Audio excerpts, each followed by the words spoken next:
Welcome back to the Deep Dive. Today we're doing something a little different. It's not just an exploration. We are putting your entire mindset on the operating table. Yeah, we have a stack of research here, psychological profiles, notes, and it all points to one single word: potential. And I know.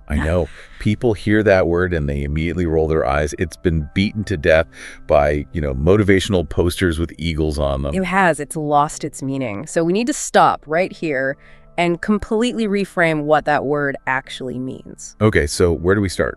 It starts with the visualization. This is the critical first step. Most people have this cinematic picture of potential. They see a mountain. A mountain they have to climb. Yeah, that makes sense. It's external. It's external. It's this distant, snow-capped peak called success or the dream, and they see their entire life as this long, hard trek to get there.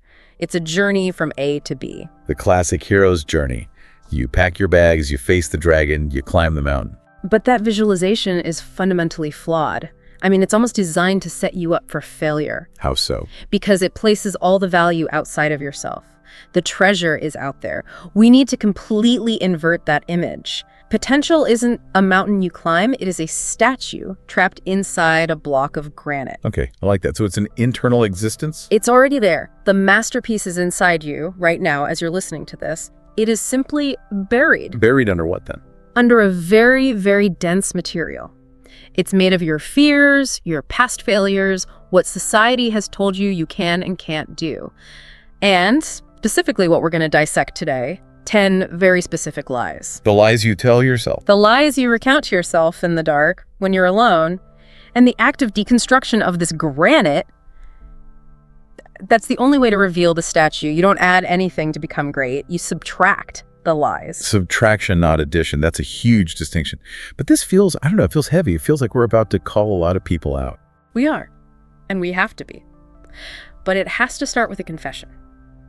Because I've been there, you've been there, everyone listening has been there at some point. We have all been the architect of our own misery. 100%. I think everyone listening knows that exact feeling. It's that specific, awful cycle of self-sabotage. Describe it. You wake up at 7:30 a.m., the alarm goes off, and for a minute you have this surge of pure clarity. You think, today's the day. I'm going to build the business. I'm going to finally hit the gym. I am going to change everything. You're ready to build an empire. Exactly. But then 10:0 a.m. rolls around. Yeah. You've had a coffee, maybe you checked an email that annoyed you, maybe you scrolled through social media and saw someone else's highlight reel. And the negotiation begins. The negotiation starts. I'm a little tired. You know what? Monday is a better day to start. I should probably do a little more research first. And by noon, greatness is off the table. You've talked yourself out of it. You look in the mirror and you see the potential, but you walk out the door as the exact same person you were yesterday. It's a kind of psychological purgatory, isn't it? It is. And what makes it so much worse is the observation of other people. You look around and you see people who, let's just be honest, might have half your intelligence, maybe half your natural wit, maybe even fewer resources. And they are just lapping you on the track. They're building the companies, they're forging the bodies, they're living the life that you were just visualizing at 7 a.m. And that's where the bitterness starts to creep in. Oh, it's so easy. It's so easy to look at them and say, well, they got lucky, or their dad knew a guy, or, oh, the market was just better back then. That's the ego's defense mechanism. We have to attribute their success to luck, because if we don't, we have to admit it was about effort. And that stings. So what does the data say? Well, the data on the top 1% of performers, and it doesn't matter if we're talking about CEOs, athletes, artists, whatever, it suggests something completely different. They aren't lucky, they're deaf. Deaf? What do you mean deaf? They are deaf to the lies. The key differentiator isn't their IQ. It isn't even talent in the way we normally think about it. The differentiator is the internal narrative. The story they tell themselves. High achievers have literally, on a neurological level, rewired their brains to reject the parasitic thoughts that keep the average person comfortable, safe, and completely stagnant. So, okay, our mission for this deep dive is what you called active deconstruction. We are performing surgery on the belief system. We are going to isolate these 10 specific lies that kill potential, and one by one, we're going to remove them. Welcome to Apex. Let's strip away the granite. Okay, let's get into it. Lie number 1. This is, I think, the most common one. It's the excuse I hear all the time, and I've used it myself. You call it the biological fallacy. Or the talent trap. Yeah. This is the bedrock. This is the foundation of mediocrity. It's that one simple sentence. I just don't have the talent. It's the ultimate get-out-of-jail-free card. It is. It's a sedative. When you look at a chess grandmaster or a virtuoso violinist or a tech billionaire, the fixed mindset kicks in and says, nope, they're a different species. They have biological hardware that I just don't have. But wait, let me play devil's advocate for a second here. Yeah. Are we really saying genetics play no role at all? I mean, if I'm 5'2", I'm just not going to the NBA. It's not happening. Right. And if I'm completely tone deaf, I'm probably not going to be the next Mozart. Yeah. So isn't there some biological reality we have to accept? Of course. There is a biological floor and there is a biological ceiling for certain physical attributes. Yes. If you're 5'2", you aren't dunking on LeBron James. We get that. Okay. However, and this is the crucial part, 99% of people never even get close to the floor of their potential, let alone the ceiling. Yeah. They use the existence of a ceiling as an excuse to never even step onto the court. So they're worried about the final boss before they've even cleared the first level. Exactly. When we talk about skill acquisition, things like business, art, coding, leadership, public speaking, what people are calling talent is actually a scientific misunderstanding of a substance in your brain called myelin. Myelin. Okay, let's go deeper on this. I know it's a brain thing, but what is it actually doing? Okay, so think of your brain as this massive tangled bundle of electrical wires. Every single thought, every movement, every skill you have is an electrical signal that's traveling down a specific chain of neurons, a specific circuit. Okay, got it. Now imagine a bare copper wire. If you send electricity through it, some of the signal leaks out, right? It dissipates, it's slow, it's inefficient. Right. Myelin is a fatty sheath. It's insulation. It wraps around those neural circuits. And the more layers of myelin you have wrapping a specific circuit, the faster and more efficiently the signal travels. We're not talking about a small increase. We're talking signal speeds increasing by up to 100 times. Wow. So high performance is literally high-speed broadband in your brain for a specific skill. That is precisely what it is. And here is the absolute kicker. Myelin is not fixed at birth. You are not born with optimized myelin for playing the piano or for coding in Python. Myelin is built. How? What's the mechanism? It's built through a very specific process, repetition and intensity, and even more specifically, through struggle. The struggle itself is the trigger. Yes. When you fire a neural circuit and you struggle, like you reach for a chord on the guitar and you miss, or you try to solve a coding problem and you fail, but you keep trying, you keep pushing, that process sends a chemical signal to your brain that says, hey, this circuit is important. Insulate it. Make it better. So the frustration, the feeling of being stupid, that's not a sign you should stop. That's the signal that the hardware is literally being built. That is the feeling of growth. This is why deep practice, as they call it, is so mentally exhausting. When you see someone who looks naturally gifted, you're completely ignoring the history. You're just seeing the end result. Right, you're not seeing the thousands of hours in the dark. Take the Polgar sisters. Are you familiar with them? Vaguely, yeah. Yeah. The chess players, right? Yes. Their father, Laszlo Polgar, was an educational psychologist who had a radical belief. He believed that geniuses are made, not born, and he decided to prove it with his own children. Wow, okay. High stakes. He took his 3 daughters, and from a very, very young age, he immersed them in the world of chess. And not just, playing for fun. We're talking rigorous, analytical, obsessive study. And what was the result? The result, Susan became a grandmaster, Sophia became an international master, and Judith became the greatest female chess player in the history of the game. She was beating seasoned male grandmasters as a teenager. There wasn't some magical chess gene they were born with. There is no chess gene. It was myelination through obsession. What we call talent is just the harvest. The planting was thousands upon thousands of hours of hidden, frustrating repetition. But the problem is, saying I don't have the talent just feels so good. It lets you off the hook. It's a sedative. It absolutely is. It allows you to resign with dignity. Think about it. If you fail because you didn't work hard enough, well, that's on you. That hurts your ego. Right. But if you fail because God just didn't give me the gift, well, what can you do? You're a noble victim of genetics. It completely absolves you of all responsibility. But the consequence is you never enter that discomfort zone you talked about. Yeah. You never build the myelin. You never even start. So what's the shift? How do we reframe this lie? What's the apex shift? We need to perform a word replacement in our vocabulary. Stop using the word talent.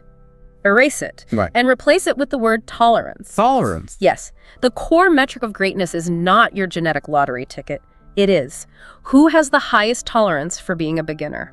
Who can tolerate feeling clumsy and stupid the longest without quitting? The master has failed more times than the beginner has even tried. That's the truth of it. So you have to command your brain. The next time it says, I'm not good at this, you have to stop it and say, stop saying it is finished. Tell it that it is just getting started. I love that. And that leads us perfectly into the next barrier. Because even if we finally accept that we can learn something, we immediately tell ourselves we don't have the time right now. Which brings us to lie number 2, the entropy illusion. Or, as I call it, the someday lie. I'll start when things calm down. I'll start on Monday. I'll start when the kids are finally in school. After this big project at work is over. I feel personally attacked right now.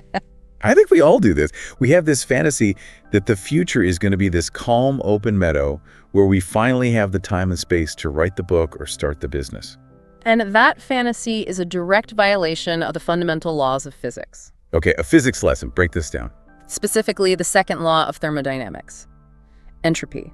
It states that any closed system, left to itself, will naturally tend toward disorder and decay. Things fall apart. Order requires the constant injection of energy. Your garden doesn't get neuter on its own, it gets overrun with weeds. Your house, left alone, gets dusty and cluttered. Now, apply this to your life. As you get older, does your life naturally get simpler? That would be a hard no. Absolutely not. What happens? You get a mortgage. Your parents get older and they need more help. You get more and more responsibilities at work. Your own health requires more maintenance. It just gets more complicated. Exactly. Complexity always increases. Chaos is the default state. The calm moment that you were waiting for is a mirage in the desert. It does not exist. If you are waiting for the storm to pass, you will die waiting. And crucially, while you're waiting, you're not just standing still. You're actually sliding backward, aren't you? Waiting is decay. On a biological level, your neuroplasticity, your brain's ability to change, rigidifies as you age. Your raw energy levels drop. From a market perspective, that idea you had gets saturated by people who started in the storm. So every day you say someday, you are actively making the climb steeper. You are. Those phrases, I'm planning to, I'm getting ready to, those are the epitaphs on the tombstones of potential. Wow. So we have to stop waiting for these perfect mythical conditions. The apex shift here is to weaponize chaos. You have to learn to build in the storm. Because if you cannot work on your side hustle for an hour while the baby is crying and the house is a mess, you're not going to do it when they're 18 and the house is quiet. You won't. If you need peace and quiet to build, you are fragile. If you can build in chaos, you become unstoppable. You have to decouple your execution from your environment. That's a hard truth. It totally destroys the fantasy of the perfect writer's retreat in a cabin in the woods. Conditions are just conditions. You build anyway. This feeds directly into the next lie. Because when we finally do start, there's another trap waiting for us. Lie number 3, the perfection paradox. Or the fear of quantity. It's the lie that says, if I can't do it perfectly, I shouldn't do it at all. And people wear perfectionism like a badge of honor, don't they? You ask someone in a job interview, what's your biggest weakness? Oh, I just care too much. I'm a perfectionist. Right. They think it means they have high standards, that they're committed to quality. It's the ultimate con. Perfectionism is not a virtue. It is insecurity wearing a tuxedo. Insecurity wearing a tuxedo. I love that. Think about what it really is. It's a defense mechanism. Why do you spend 6 months obsessing over the color of the logo for a business that has 0 customers? Why do you rewrite the first chapter of your book 50 times? Because if I never finish it, I never have to show it to anyone. And if you never show it, you can never be judged. You can never be rejected. Perfectionism is just the most elegant mask that cowardice can wear. It protects your fragile ego from the harsh reality that your first attempt is probably gonna suck. There's that classic parable about this, right? The pottery class. I think it perfectly illustrates the battle between quality and quantity. It's the perfect study in iteration. So a ceramics teacher splits his class into 2 groups on the first day. To group A, he says, you will be graded solely on the quality of a single pot. You have the entire semester to make 1 perfect pot. Okay, so Group A goes into this state of intellectual paralysis. They're researching clay types, they're studying the geometry of ancient Greek vases, they're planning, theorizing, sketching. They want to get it right the very first time. Meanwhile, Group B gets a different instruction. The teacher tells them, you will be graded on sheer quantity, on weight. I don't care what they look like. If you produce 50 pounds of pots, you get an A, 40 pounds a B, and so on. So Group B just starts making stuff. They're just throwing clay. They are getting their hands dirty. They're making pots. The first 10 are probably lumpy and ugly. They collapse on the wheel. They look awful. But they just keep making more. They are in the mud. And the result? At the end of the semester, the teacher brings in a scale and an expert to judge the quality. And all of the highest quality pots, the most beautiful, symmetrical, structurally sound pots, all of them came from Group B, the quantity group. And Group A. Group A produced, at best, a few mediocre, overthought lumps of clay and a lot of theories. Because Group B iterated their way to quality. You cannot improve what does not exist. Group B learned through the real-time feedback loop of failure. They learned what worked and what didn't by doing. Group A was stuck in the sterile world of theory. But let me push back on that for a second. In the real world, isn't there a risk? I mean, if I launch a really terrible product or I put out a really bad YouTube video, doesn't that hurt my reputation?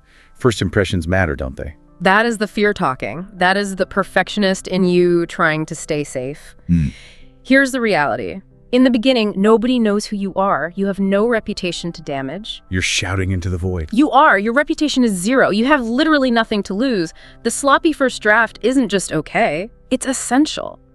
The apex shift here is to embrace the iterative process. The goal, at first, is existence, not excellence. So be willing to suck. Be willing to be embarrassed. The version of you that is willing to look stupid is the version of you that ultimately succeeds. If you are too proud to be a beginner, you will never become a master.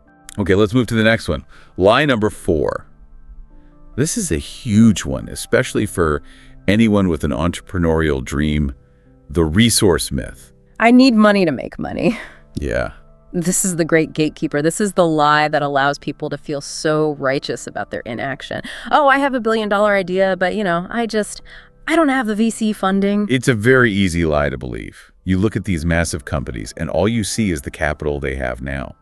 We conveniently forget how they all started. History is a graveyard of well-funded startups that went nowhere, and it's a hall of fame for garage projects that took over the world.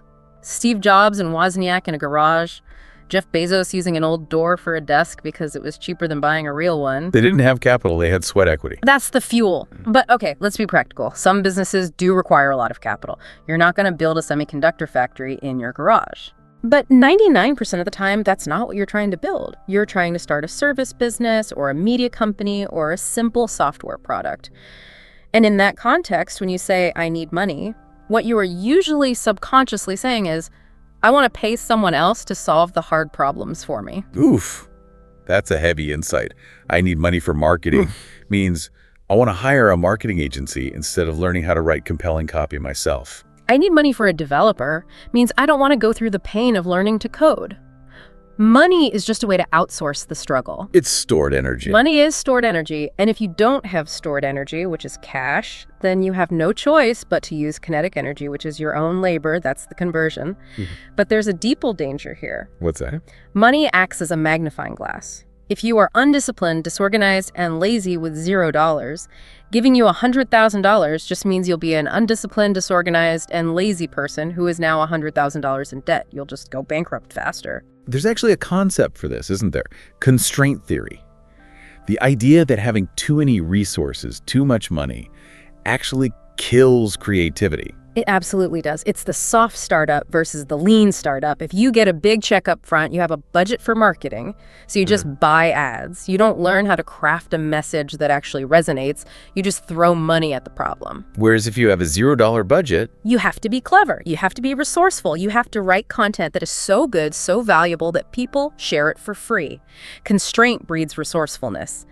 The lack of resources is the resource. So the apex shift here is the zero budget doctrine. Yes. Adopt the mindset right now that the funding is never coming. The investor is not coming to save you. Now, how do you execute the plan anyway? Don't have a camera crew. Use your phone. Don't have an ad budget. Learn SEO. Be thankful for the hunger. Be thankful for the constraints. Too much money too early just makes you stupid and soft. Speaking of soft, that is a perfect transition to lie number 5, the homeostasis trap. This is all about the deep-seated desire for comfort. The lie is, I just want to be comfortable and happy. This sounds like the ultimate goal of life, doesn't it? It's the entire American dream. Work hard so you can retire to the beach and just be comfortable. It sounds pretty good to me. It sounds great, But biologically and spiritually, comfort is the enemy of all potential. Why? I mean, our bodies crave comfort. If I'm cold, I want a blanket. If I'm hungry, I want food. If I sit on the couch, my brain says, yes, good job, stay here. That's your brain running its primary software. And that directive is survival. Survival, for 99.9% of human history, has depended on energy conservation. That's homeostasis. You want to keep things at baseline. Your biology wants to keep you safe, warm, fed, and using the absolute minimum number of calories. But here's the problem. The directive for survival is the polar opposite of the directive for greatness. So when we try to push past that baseline, wake up at 5 a.m., go for a run, learn a new skill, our brain actively fights us. It screams at you, it induces feelings of anxiety, it creates actual physical pain. It's doing everything in its power to pull you back to the safety and comfort of the cave. But we have to look at our modern context. We've basically conquered survival for the most part. We have air conditioning, Uber Eats, Netflix, an endless supply of cheap calories. We are, by an insane margin, the most comfortable generation of humans to ever walk the earth. And yet, look at the mental health statistics. Record high depression, record high anxiety and suicide rates. Why? How can we be so comfortable and so miserable at the same time? Because we're not designed for this. We are teleological creatures. That's a fancy word that means we are designed to have a purpose, to pursue targets. We are hunters. We are problem solvers. When you remove the struggle, when you remove the hunt, the mind has no external target, so it turns on itself. I'm thinking of that famous and kind of terrifying experiment, the mouse utopia, Universe 25. John Calhoun's experiment. Yes, it's haunting. He built a literal paradise for mice. Unlimited food and water, no predators, a perfect climate. He removed all struggle. And what happened in paradise? The society completely collapsed into what he called a behavioral sink. The mice stopped breeding.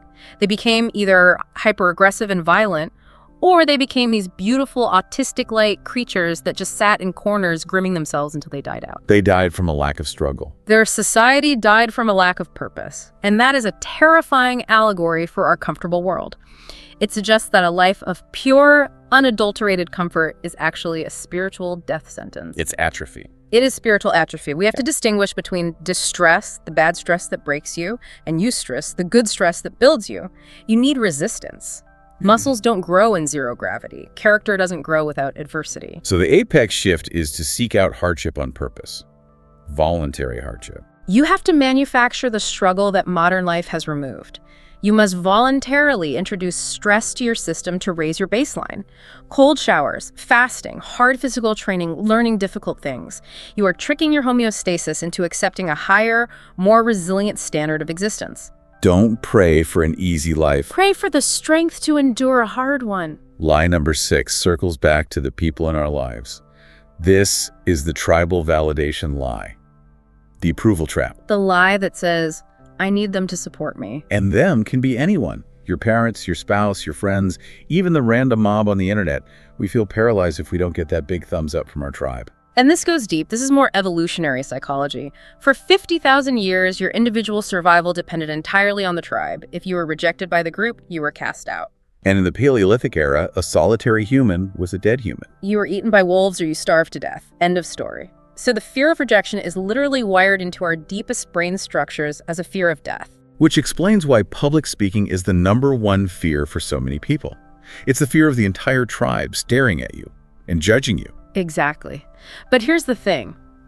Today, in 2024, rejection does not kill you. It might sting, it might be awkward, but you will not be eaten by wolves. The software is obsolete. But it still hurts.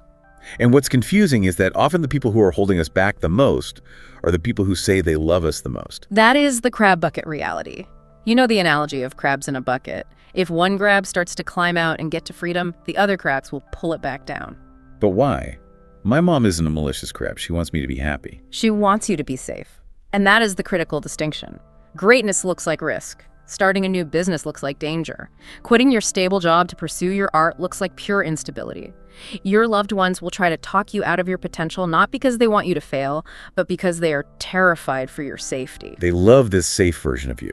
So if you wait for their permission to change, you are waiting for them to go against their most powerful protective instincts. It will never happen. And what's more, if you're looking for consensus, you're probably aiming too low. Absolutely. If everyone in your life thinks your new idea is a good idea, it is almost certainly too late or too mediocre.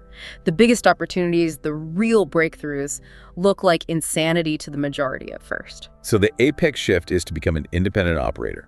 You have to move in silence, build in the dark, and for God's sakes, stop seeking the cheap dopamine hit of announcing your plans. Hey everyone, I'm going to start a podcast. I'm thinking about writing a book. Yes. You get all the applause and social validation before you've done a single ounce of the actual work, and it tricks your brain into feeling like you've already accomplished something. And the result is you never actually do the work. You never do it. The only validation that matters is the cold, hard feedback of the market. The market doesn't care about your feelings. It doesn't care what your friends think. It only cares if you provide value. Show them the results, not the blueprint. Okay, line number 7. This is a really tricky one because it feels so productive. The learning trap, or passive action. I need to learn more before I start. I need to read just one more book on the topic. Let me just watch 5 more tutorials on YouTube. This is procrastination disguised as preparation. It really is. Yeah. It feels like work. I'm sitting at my desk, I'm highlighting things, I'm taking notes, I'm researching. It feels very responsible, but it is passive action. You are in motion, but you are not making progress. There is a massive, unbridgeable canyon between knowing something and understanding something. Give me an example to make that clear. Swimming. You can read a textbook on fluid dynamics. You can memorize the precise biomechanics of the freestyle stroke. You can watch Michael Phelps on YouTube for 100 hours. You now know a lot about swimming. But if I throw you in the deep end of the pool, you drown. Instantly, because you do not understand the water. You don't understand the feeling of panic, the rhythm of breathing, the sensation of buoyancy. Understanding only comes from doing.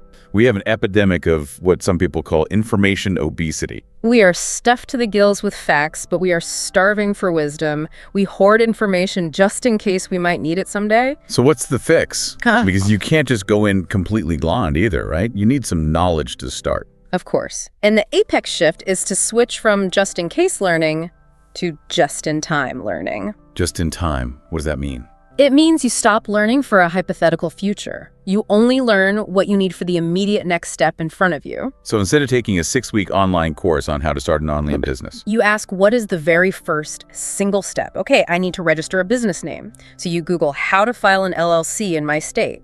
You do it. It takes an hour. You close the tab. Then you ask, what's the next step? I need a landing page. So you watch a 20-minute tutorial on Squarespace, you build it, you close the tab. Action forces retention. The learning sticks because you're applying it immediately. When you learn something to solve an immediate pain or cross an immediate hurdle, you remember it forever. When you learn it just in case, it flows through your brain like water through a sieve. All right, lie number 8. This is the complexity bias. The idea that the secret must be hard to find. The lie is, the secret to success must be hidden and complex. We absolutely love this lie. We love the idea of the secret stock market algorithm or the one weird trick or the secret ancient diet of the Himalayan monks. Why, though? You'd think we'd want the answer to be simple. No, absolutely not, because complexity provides the perfect excuse. The psychology of it is this. If the answer is hidden and complicated, then my failure isn't my fault. I just didn't have the secret key. I wasn't initiated into the inner circle. But if the answer is simple? If the answer to weight loss is eat less, move more, and you're still overweight, then you have no one to blame but yourself. If the answer to wealth is spend less than you earn and invest the difference, and you're still broke, that forces you to look in the mirror, and that hurts. So we intentionally complicate things to protect our own ego. We hunt for hacks. We do. But the truth of high performance is almost always painfully, agonizingly boring. Look at Warren Buffett. What's his secret strategy? Buy good companies and hold them for 50 years. That's it. It's so boring nobody wants to do it. Look at world-class bodybuilders. Lift heavy things. Eat a lot of protein. Sleep 8 hours. Repeat that for a decade. There's no secret. The truth is unsexy, and it's repetitive. The apex shift here is to learn the intensity of basics. You have to fall in love with boredom. Fall in love with boredom. The person who can survive the sheer monotony of doing the simple, fundamental basics day in and day out with ferocious intensity while everyone else is chasing the shiny new hack is the person who wins. Simplicity executed with ferocity beats complexity every time. Every single time. There is no hack. There is only the work. Lie number 9. This is a big one. This is one that keeps people stuck in the wrong life, sometimes for their entire lives. The sunk cost fallacy. the anchor. The lie is, I've put too much time into this to quit now. You hear it all the time in bad relationships. Oh, we've been together for 5 years. I can't just leave. You hear it in careers. I spent 4 years and $100,000 on this law degree. I can't quit now to become a baker. This is a cognitive bias called loss aversion. Psychologically, we fear losing what we've already invested far more than we value gaining something new and better. We feel this irrational need to honor the time we've already spent. But you have this term for pastime. You call it ash. Time is fuel. Once you burn it, it turns to ash. It is gone. You cannot get it back. Staying in a bad situation to honor the ash you've already burned is pure insanity. It's throwing good fuel after bad. It's setting your future on fire to keep the memory of your past warm. It's the Concorde fallacy, right? The British and French governments kept pouring billions into the Concorde supersonic jet long after they knew it would never be profitable. Why? Because they'd already spent so much. They couldn't admit the initial investment was a mistake. And people do this with their lives every single day. They waste the next 10 years of their life trying to justify the last 5. So how do we break free? How do we cut the anchor? You have to adopt a mental model called zero-based thinking. You have to ask yourself one very specific, very ruthless question every single day. Knowing what I know now, if I were not already in this relationship or this job or this project, would I choose to start it today? That's an incredibly clarifying question. And if the answer is a clear no way, then you know what you have to do. You must be ruthless. You have to cut the anchor and walk away. Loyalty to a past mistake is not a virtue. It is self-sabotage.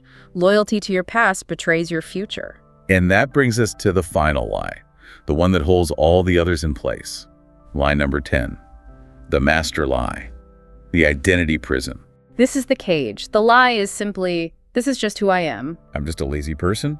I'm an introvert. I'm bad with money. I'm not a morning person. We talk about our identity as if it's a solid, unchangeable object, like it was forged at birth and that's the end of the story. But identity isn't a block of granite. Identity is a story. It's just a calcified collection of your past habits and memories. And the language we use is so incredibly powerful here. When you say the words, I am, you are casting a vote for that reality. You are giving your brain a direct command. If you repeatedly say, I am lazy, your brain's response is, okay, Commander. Our designated role is lazy person. I will now adjust our energy levels, motivation, and actions to align with that identity. You are literally arguing for your own limitation. And as the great Richard Bach said, argue for your limitations, and sure enough, they're yours. But some people feel like they're lying if they say otherwise. If I've felt anxious my entire life, isn't it just true to say I am an anxious person? No, that is the trap. You are a person who is currently experiencing anxiety. See the difference. One is a permanent state of being, an identity. The other is a temporary, transient state. It is not your essence. You are not bad at math. You are simply a person who has not yet put in the reps to learn math. The moment you make it a static identity, you make it impossible to change. So how do we break out of this prison of our own making? The apex shift here is the most profound of all. It is identity shifting. You have to be willing to metaphorically kill the old self. You cannot drag your old identity up the new mountain. It is too heavy. It will not survive the altitude. It sounds almost spiritual, like a rebirth. It is intensely practical. You have to visualize with extreme clarity the avatar of the person you want to become. And not just vague things like rich or fit. I mean, how does this person walk? How do they speak? What is the first thing they do when they wake up? Do they hit the snooze button? Do they doom scroll on their phone? No, probably not. And then you have to act like them. You behave your way into the new identity. Most people have it completely backward. They wait to feel like the new person before they start acting. That day never comes. You have to act like the person you want to be, and eventually the feelings will follow the actions. You literally rewrite your character in real time. Wow. Okay, so let's step back and look at this heavy backpack we've all been carrying around. The talent trap, the someday illusion, the perfection paradox, the money myth, the comfort trap, the need for validation, the learning loop, the complexity bias, the sunk cost anchor, and finally, the identity prison. It's a lot. These are heavy lies. And they are crushing your potential. Yeah. But here is the most important thing to remember. These are not laws of physics. They are not gravity. They're just bad software running in your brain, and software can be deleted. And now that we've dragged them out into the light, now that we've exposed them, the listener has a choice. You are standing at a fork in the road. There are only 2 paths. You can turn this off, go back to sleep, and continue to be a victim of your own mind. You can hoist that heavy backpack on again and keep walking in circles.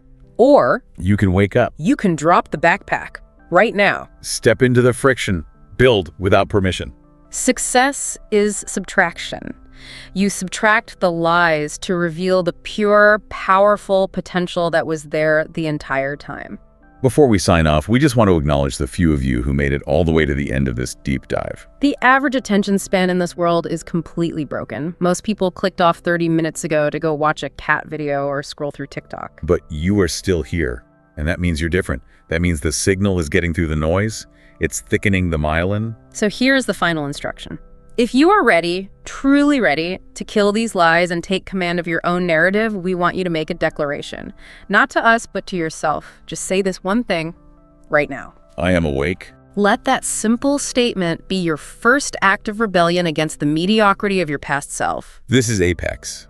We do not negotiate with potential. We capture it. See you on the climb.